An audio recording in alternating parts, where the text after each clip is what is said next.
Welcome to Scare Theater, and here is the creepy picture of the day. This one was created by Disturb Blue. So anyways, here is the video. Death can be a scary thing, especially when you take into account the possibility of death being the end. Despite the fact that we wouldn't really care if this were the case since we'd be unconscious, the idea of not existing anymore can still be terrifying. These 5 things may not be definite proof of an afterlife, but some of these seem pretty convincing and will at least give you something to think about. 5. Sam Parnia is a scientist who has done a lot of research on procedures that could help revive patients long after cardiac arrest. One of his achievements that will be talked about here is his discovery that consciousness can survive brain death. Since 2008, he has gathered several accounts of near-death experiences, which have all taken place after the brain was completely inactive. He says this should be impossible, since there's almost no chance that the patient's memories of white lights and tunnels took place immediately before or after brain death, and he believes the idea of this being some type of low-level brain activity is completely ridiculous. Now, Parnia himself doesn't actually say this has anything to do with the supernatural, but rather he suggests that we still don't entirely understand how consciousness works yet. But still, this might have something to do with life after death. 4. I'm sure that you have heard of out-of-body experiences before, and you might also be aware they're often explained by the brain picking up noises and such while asleep, which would explain why some people who experience this are able to retell some of the things that happened. This out-of-body experience, however, is a little bit more unique. In 1991, a songwriter named Pam Reynolds developed an aneurysm and opted to take a risky surgery to fix it. She was placed in an artificial coma, had her body chilled to 60 degrees Fahrenheit, and had literally all the blood drained from her brain. Her eyes were also taped shut, and her ears were plugged with molded speakers that drowned out all the noise. Suddenly, according to Reynolds, she was floating above her body and saw 20 people. One of the surgeons said her arteries were too small. Another surgeon was holding a specialized brain saw behind her head. Hotel California by the Eagles was also playing. After this, she left for a tunnel of light and then returned to her body much later. Months after the successful operation, she told Robert Spetzler, one of the neurosurgeons, about her experience, and he was able to verify every detail. An Australian researcher named Gerald Worley believed that he had debunked this at one point, but Robert Spetzler and a cardiologist refuted his findings.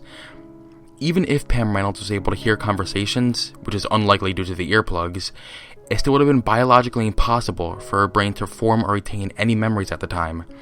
In addition, she was able to perfectly describe a piece of medical equipment that she had never seen before. 3. A lot of people that experience a near-death experience will claim to have met a dead relative in the afterlife. Some of these experiences can surely be shrugged off as an extremely vivid hallucination, but Dr. Bruce Grayson thinks there's a little bit more to it than that.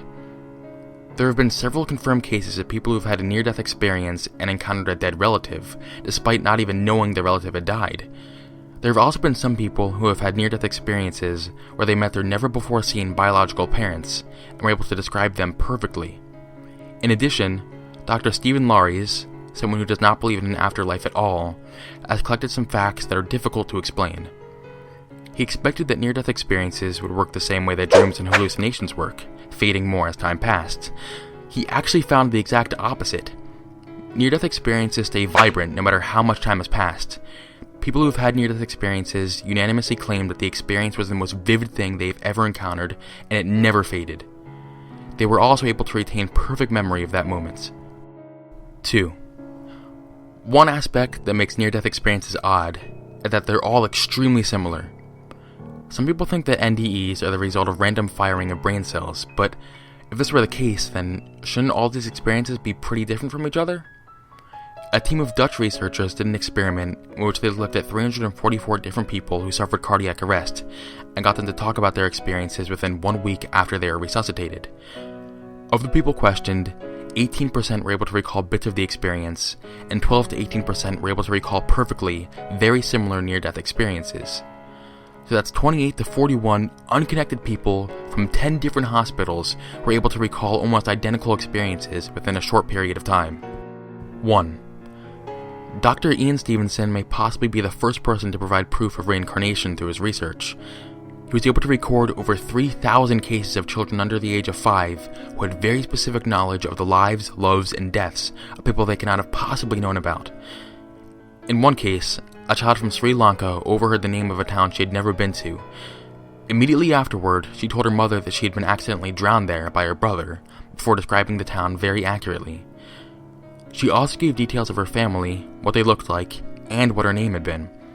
27 out of 30 of her claims have been verified. Neither the girl nor anyone else she knew had any connection to the town or the dead girl. Stevenson also documented cases where children had fears linked to their previous deaths, and some who would fly into a screaming rage when they recognized their murderers. Like I said before, these aren't definite proof of an afterlife, but some of them are pretty convincing. So what do you guys think? Is this enough to convince you of an afterlife, or do you still need more proof before believing in such a thing? Thank you for watching, and I will see you on the flip side.